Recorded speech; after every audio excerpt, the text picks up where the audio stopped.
Young horses don't need brave riders. They don't.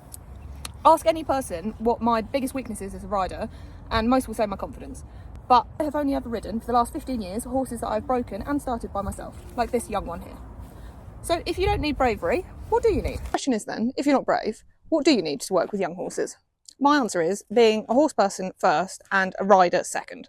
You do not need to be a good rider to produce a young horse. What you do need is a fundamental understanding of how young horses work. You need an endless amount of patience and zero ego, and that will help you successfully produce a young horse. Breaking a young horse shouldn't be trigger stacking them or lunging them until exhaustion. It should be a calm, gentle acceptance of each question that you ask at a really steady, slow pace.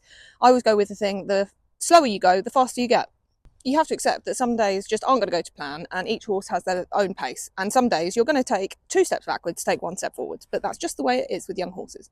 And that's where the patience comes in. If I ever thought that the first time I get on a young horse that it would react more than an ear flick in my direction, you could not pay me to get on board. But because I've done the groundwork and the horse trusts in me and I trust in the horse and I know that I've done the groundwork, it's never that dramatic.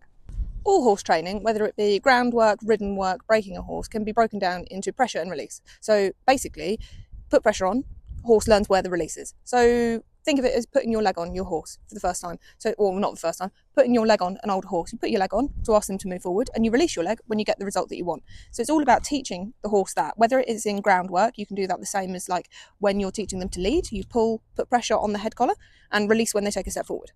This can apply to older horses as well in advanced training. If you aren't getting the result that you want, try taking a step back, breaking it down, and thinking it through logically, step by step. For example, for a wrong type of release, you could use a horse that's never been taught to tie up. So you tie it up, the horse pulls back, feels resistance, panics, pulls back more until the release is achieved, which is usually either breaking a lead rope, breaking a head collar, hopefully not breaking the horse, or breaking whatever it's tied up to. So that's obviously an example of how the horse has been taught the wrong type of release. So it's learned that the way to get a release is by pulling back enough that something snaps. If that horse had been taught, I'm hoping you can hear me over the wind.